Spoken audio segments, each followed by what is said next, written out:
Bonjour à tous, bienvenue pour cette école de la foi donc virtuelle en ligne pour le dimanche 22 novembre 2020.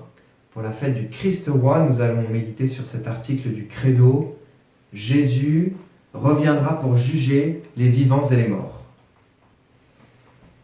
Cet article tombe à point pour cette fête du Christ roi où nous allons lire le chapitre 25 de l'évangile selon saint Matthieu, qui raconte le jugement dernier justement, où Jésus, arrivant dans sa gloire, entouré des anges, sépare les brebis des boucs en disant, voilà, avec ce critère de jugement, ce que vous avez fait à l'un de ces petits qui sont les miens, c'est à moi que vous l'avez fait. Voilà, donc cette méditation est tout à fait opportune par rapport au temps liturgique, c'est la fin de l'année liturgique, cette fête du Christ roi. Nous pensons effectivement au retour du Christ à la fin des temps, et quand on pense à ce retour, ça peut faire naître en nous des sentiments contradictoires. Ça peut faire naître en nous à la fois un certain désir, à la fois nous allons rentrer dans l'avant, où nous allons dire à Jésus, viens Seigneur, nous attendons ton retour, nous avons hâte Seigneur que tu reviennes. Et puis cette idée du jugement peut parfois faire naître en nous une certaine peur et beaucoup de questions. Sur quoi sera-t-on jugé? Par qui allons-nous être jugés? Peut-être la peur de l'enfer. Comment concilier en Dieu jugement et miséricorde? Voilà toute une série de questions qui peuvent naître en nous quand on pense au jugement dernier. Alors on ne va pas répondre à toutes ces questions, mais on va donner des pistes de réflexion pour éclairer cet article du Credo. Jésus reviendra pour juger les vivants et les morts. Et donc on va séparer cet article en deux parties. Première partie, Jésus reviendra, le retour du Christ. Qu'est-ce que c'est? Quand? Quoi? Pourquoi? Comment? Et puis deuxièmement, pour juger les vivants et les morts. Qu'est-ce que c'est que ce jugement qu'on appelle le jugement dernier? Comment on le comprend? Donc la parousie, c'est le terme qu'utilisaient les Grecs pour désigner l'arrivée d'un empereur dans une ville. Alors premièrement, je voudrais dire que nous, chrétiens, nous n'avons pas le même rapport à la question de la fin des temps, de la fin du monde, que les païens, que ceux qui ne connaissent pas l'évangile du Christ. Pour nous, la fin des temps n'est pas quelque chose d'effrayant. C'est l'objet de notre espérance, c'est ce que nous attendons. Pendant l'Avent, nous allons méditer sur cela. Viens Seigneur, nous attendons ta venue dans la gloire, comme nous le disons à la messe régulièrement. Donc ne soyons pas comme les païens qui n'ont pas d'espérance, comme dit saint Paul dans l'épître aux Thessaloniciens. Nous chrétiens, notre attente est joyeuse. Le Christ va revenir et c'est l'objet de notre désir. Nous attendons le retour du Christ. La fin des temps n'est pas un retour au néant. Oui, il y aura des catastrophes que le Christ a annoncées. Il y aura des catastrophes cosmiques. Mais la fin des temps n'est pas un retour au néant, c'est le retour de notre Sauveur qui va nous sauver, c'est la victoire du bien sur le mal. Donc, de quelle nature sera la parousie? On peut en dire plusieurs choses. Déjà que la parousie est maintes et maintes fois citée dans l'Écriture. Par exemple, au début des Actes des Apôtres, juste après l'ascension du Christ, l'ange vient voir les apôtres et leur dit « Hommes de Galilée, pourquoi restez-vous à regarder vers le ciel? Jésus reviendra de la même manière. » La parousie sera un événement public, universel et définitif. Jésus l'a décrit dans le chapitre 24 de saint Matthieu en disant voilà, que toute la terre le verra. Toute la terre verra le Christ revenir. Ce sera vraiment un événement public. Et puis la parousie marque la victoire définitive de Dieu, du bien sur le mal. C'est l'accomplissement de la victoire qui a déjà été acquise en fait au moment de la mort de Jésus sur la croix et de sa résurrection. Comme dit Jésus dans l'évangile selon saint Jean, chapitre 16, verset 33, « J'ai vaincu le monde ». Le Christ a vaincu le monde au moment du mystère pascal, au moment de sa mort et de sa résurrection. Mais cette victoire se déploie dans le temps jusqu'à ce qu'elle soit consommée définitivement. Le catéchisme de l'Église catholique parle au numéro 600... Au numéro combien 77, du triomphe de Dieu sur le mal. Donc cette victoire, elle est déjà acquise, mais elle est en déploiement. Nous voyons dans notre monde, nous voyons dans l'actualité, le mal qui se déchaîne et le bien qui est en œuvre aussi. Mais la victoire du bien définitive est déjà acquise. Simplement, elle sera complètement obtenue et exprimée, déployée au moment du retour du Christ. Quand sera la parousie? Eh bien, ce moment nous est inconnu. Ce moment nous est inconnu. Le Christ lui-même dit à ses apôtres, au début des Actes des Apôtres, Il ne vous appartient pas de savoir quand sera le temps et les moments que le Père seul a fixé dans sa sagesse. Pourquoi ce temps nous est inconnu? Eh bien, pour que chacun de nous, depuis le départ de Christ, depuis l'ascension de Christ, que nous soyons tous dans l'attente, que nous nous tenions prêts chaque jour. C'est ce qui est exprimé dans beaucoup de paraboles. Et quels seront les signes du retour du Christ? Eh bien, l'Écriture, on peut donner 4 signes de la proximité du retour du Christ. Le premier signe, et je vais vous donner les références scripturaires, hein. Le premier signe, c'est l'annonce universelle de l'Évangile. Voilà, c'est ce que Jésus a dit. L'Évangile aura été proclamé à toutes les nations. Le deuxième signe, c'est un signe dont parle saint Paul. C'est la conversion d'Israël. La conversion d'Israël sera le signe de la proximité du retour du Christ. Ce seront les derniers à se convertir. Troisième signe, un peu plus difficile à comprendre peut-être, c'est l'apostasie générale. Il y aura une épreuve de foi pour tous les croyants. Et beaucoup de gens perdront la foi. C'est ce qu'explique le catéchisme de l'Église catholique au numéro 675, avec l'arrivée de ce qu'on appelle l'antéchrist. L'antéchrist qui est bien cité par les évangiles et par saint Paul. Il y aura une imposture religieuse, un ennemi de la foi et une persécution des chrétiens. L'Église doit passer par la croix, comme le Christ, l'Église doit passer par la croix pour arriver à la résurrection du Christ. Ça veut dire que le retour du Christ, ça ne sera pas une croissance progressive du règne temporel des chrétiens dans le monde. Non, ils devront passer comme le Christ par un abaissement, par la croix, par le sacrifice de la croix, par des persécutions. Et puis, à ce moment-là, ça sera le signe que le Christ est proche. Voilà, il est intéressant de lire ce numéro 675 du catéchisme de l'Église catholique parce qu'il décrit un petit peu cette épreuve de foi que les chrétiens auront à vivre, que nous aurons peut-être à vivre, en disant, voilà, la persécution accompagne le pèlerinage de l'Église sur la terre, elle dévoilera le mystère d'iniquité sous la forme d'une imposture religieuse apportant aux hommes une solution apparente à leurs problèmes au prix de l'apostasie de la vérité. L'imposture religieuse suprême est celle de l'antichrist, c'est-à-dire d'un pseudo-messianisme où l'homme se glorifie lui-même à la place de Dieu et de son Messie venu dans la chair. L'homme se met comme idole à la place de Dieu.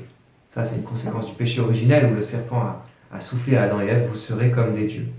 Bien, ça sera aussi un signe de la proximité, de la parousie. L'antichrist, alors saint Jean dit dans sa première lettre, attention, déjà beaucoup d'antichrists sont survenus. Donc on ne sait pas si l'antichrist ce sera une personne, une coalition de forces contre l'Église. En tout cas, c'est bien sûr l'œuvre du démon. Et il faut faire bien attention par rapport à ces 4 signes que j'ai donnés.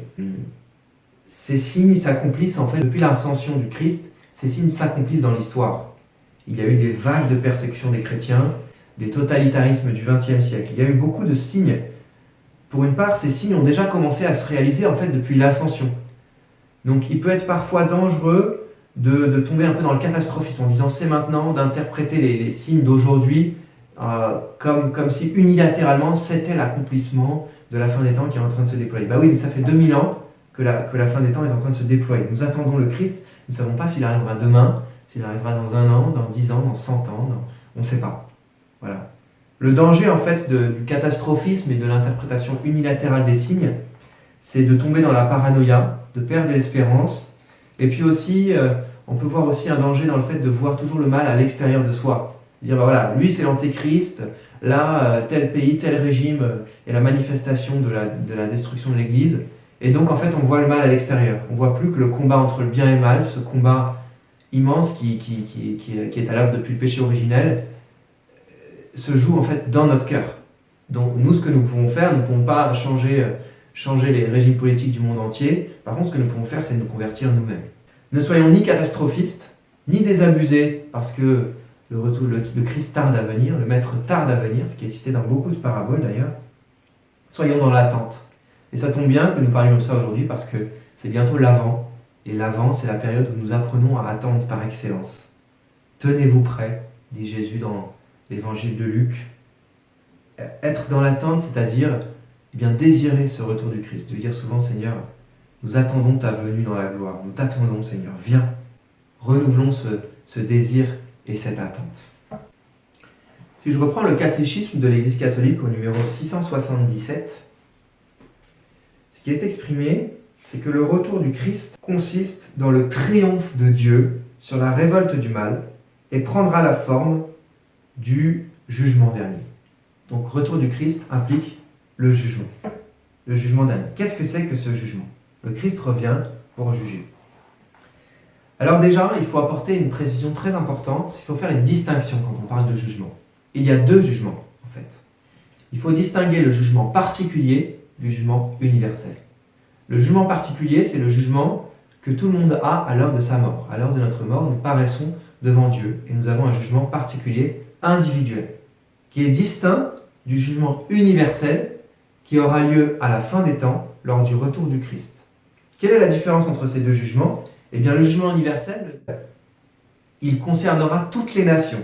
Il viendra juger les vivants et les morts. C'est le jugement qui est décrit dans l'Évangile selon saint Matthieu, au chapitre 25, que nous allons lire à la messe du Christ roi.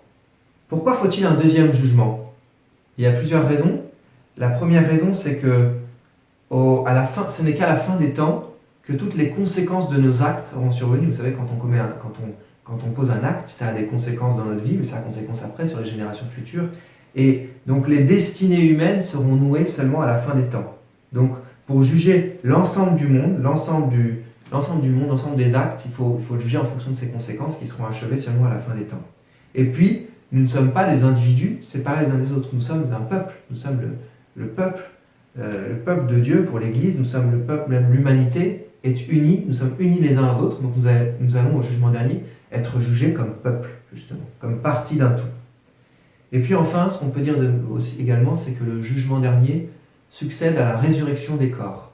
Si le jugement individuel est un jugement en fonction seulement de l'âme, puisque notre corps sera, à l'heure de notre mort, il y a une séparation qui se fait entre l'âme et le corps est enterré, l'âme monte au ciel vers Dieu, eh bien, ce corps, qui est le signe justement de notre lien à l'humanité, il sera ressuscité au moment du jugement dernier. On sera jugé aussi par rapport à notre corps, il y a un lien avec cette résurrection des corps.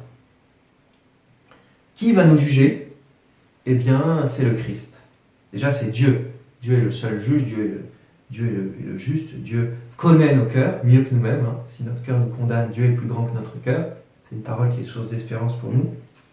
Et nos péchés, quel que soit le péché qu'on commet, notre péché est toujours une offense à Dieu, parce que Dieu nous a créés pour le bien et non pour le mal. Et il a créé le monde avec un ordre. Quand on commet un péché, ça fait un désordre, donc ça offense Dieu. Voilà, donc Dieu est le seul juge, mais Dieu, nous dit l'Évangile selon saint Jean, a confié le jugement au Christ. Je mets la référence ici. Dieu a donné au Christ de juger. Donc le Christ, le Fils de Dieu, a reçu ce pouvoir. Et le Fils de Dieu est la vérité. Il y a un texte qu'on cite parfois par rapport au jugement, c'est le Jean 3,16. Le Fils de l'homme n'est pas venu dans le monde pour le juger et pour le sauver. Ici, il faut comprendre juger au sens de condamner. Le Christ est le sauveur. Il n'est pas venu condamner le monde. Mais il y aura bien un jugement. Dans le salut, le fait de sauver, ça comporte un jugement, puisque quand on est sauvé du mal, donc il faut mettre le mal de côté. Et ça, c'est le jugement, justement. Voilà, enfin, chose très importante à dire, c'est que le jugement, il n'est pas fait par nous-mêmes. Il n'y a pas d'auto-jugement. Ce n'est pas nous qui allons nous donner nos critères de jugement. Ça, c'est aussi lié au péché originel. Quand Adam et Ève croquent dans l'arbre de la connaissance du bien et du mal, ils veulent décider eux-mêmes ce qui est bien et mal. Et ça, c'est un mal de notre siècle, mais c'est un mal depuis le péché originel. L'homme veut décider lui-même ce qui est bien et ce qui est mal. Non. Nous allons être jugés à la lumière de l'Évangile, de la parole de Dieu, de ce que nous avons reçu. Le critère du jugement, on le voit bien dans l'Évangile de Matthieu 25, sera la conformité à la parole de Dieu. Qu'est-ce que j'ai fait du plus pauvre? Qu'est-ce que j'ai fait des plus petits? Alors, rentrons un peu dans le détail. Comment allons-nous être jugés? Eh bien, déjà, ce jugement portera sur chacun de nos actes libres, volontaires. Et ce jugement est déjà commencé, ce que dit Jésus dans l'Évangile de Jean. Qui ne croit pas est déjà jugé. Je vous mets la référence aussi. Et ce jugement se portera sur la foi, ce qu'on vient d'entendre, et puis aussi sur l'amour. L'amour est une conséquence de la foi. Donc sur l'amour de Dieu et l'amour du prochain. Ce Ce que nous voyons bien dans l'évangile de Matthieu 25, une fois de plus, ce que vous avez fait au plus petit d'entre les miens, c'est à moi que vous l'avez fait. Aimez les pauvres, aimez Dieu, c'est tout un. Saint Jean de la Croix nous dit, au soir de notre vie, nous serons jugés sur l'amour. Donc l'amour, est un critère essentiel. C'est pour ça que Jésus a dit, aimez-vous les uns les autres comme je vous ai aimé. Le Christ est la mesure. Le Christ, au moment du jugement dernier, va chercher l'image de Dieu en nous. Avons-nous reproduit l'image de Dieu? Avons-nous laissé Dieu aimer en nous? Voilà la question. Et donc, après le jugement consiste bien dans cette séparation entre les brebis et les boucs, entre le bon grain et l'ivraie. Après le jugement, il n'y aura plus que 2 lieux. C'est le paradis pour ceux qui sont sauvés. Il n'y aura plus de purgatoire, cette salle d'attente du paradis. Et pour ceux qui ont refusé Dieu, pour les réprouver, l'enfer. Il n'y aura plus que 2 lieux. Et la victoire sera définitive du bien sur le mal. Alors ce qu'on peut retenir, c'est qu'il y aura bien un retour du Christ à la fin des temps, qui est l'objet de notre désir, de notre espérance, suivi d'un jugement universel par le Christ, qui est distinct du jugement particulier que nous aurons à l'heure de notre mort. Pour conclure, je vous propose de vous donner des pistes de réponse à 2 grandes questions. La première, c'est si Dieu est bon, pourquoi le jugement? Eh bien, le jugement fait partie de la bonté de Dieu, puisque Dieu est bon, Dieu est juste, et Dieu est la source de toute justice. Et Dieu est miséricorde. Le terme hébreu pour dire miséricorde peut désigner plusieurs choses, peut désigner à la fois sa tendresse, son amour, et aussi sa vérité, sa fidélité. Ça fait partie de sa bonté, de l'identité de Dieu. Ce jugement n'est pas un mal en soi. Au contraire, c'est le moyen par lequel Dieu va mettre de côté le mal et va manifester la victoire du bien. Ensuite, c'est Dieu qui nous rend justes. Dieu justifie. Dieu est le sauveur, le seul sauveur. Dieu a demandé pardon, le Christ sur la croix a demandé pardon pour nos péchés. Donc ça, c'est la source de notre espérance. Nous-mêmes, nous ne sommes pas à la hauteur. Si le jugement nous fait peur, pour une part, c'est bien légitime, car nous voyons que nous sommes pauvres et misérables. Mais le Christ nous donne sa grâce, nous donne la possibilité d'être des saints. Et c'est lui qui nous justifie, c'est lui qui nous rend saints. Dieu est le seul juge. Et enfin, il y a une consigne qui revient souvent dans l'Évangile, que nous donne le Christ, c'est « ne jugez pas et vous ne serez pas jugés ». Quand on juge les autres, en fait, on se met à la place de Dieu. C'est Dieu seul qui juge. Et puis aussi, de la manière dont vous jugerez les autres, vous serez jugés vous-même. C'est pour ça que dans notre Père, on dit « pardonne-nous nos offenses comme nous pardonnons à ceux qui nous ont offensés ». Donc apprenons à pardonner pour pouvoir être mieux pardonnés. Alors, faut-il avoir peur du jugement? C'est la deuxième question. Eh bien, je pense qu'il ne faut pas avoir peur. En revanche, il y a tout de même un paradoxe, c'est qu'il faut entretenir 2 postures, je pense. Il faut entretenir la crainte de Dieu, effectivement, la crainte de Dieu qui est très différente de la peur. Là, c'est la crainte d'offenser Dieu. Et la joie, le désir, le retour du Christ. Il faut absolument tenir les 2. Nous avons la joie, même ce désir, même de ce jugement, parce qu'elle sera la victoire définitive du bien sur le mal. L'objectif, c'est de ne tomber ni dans la présomption. Celui qui aurait la joie sans la crainte pourrait être présomptueux, se dire de toute façon, on ira tous au paradis, je serai sauvé, je mérite d'être sauvé. Non, pas forcément. Et puis, de tomber de l'autre côté, celui qui aurait que la crainte sans la joie et le désir, serait dans la culpabilité, voire dans le désespoir. Ça, la culpabilité et le désespoir sont des fruits de la peur, et non des fruits de la crainte de Dieu.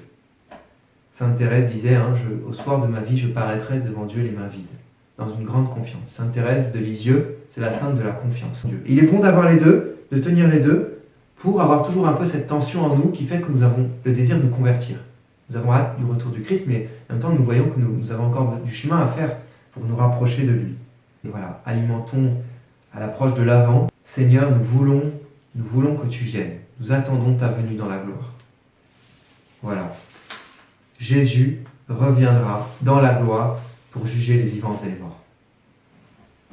Bon dimanche du Christ roi à tous et à bientôt.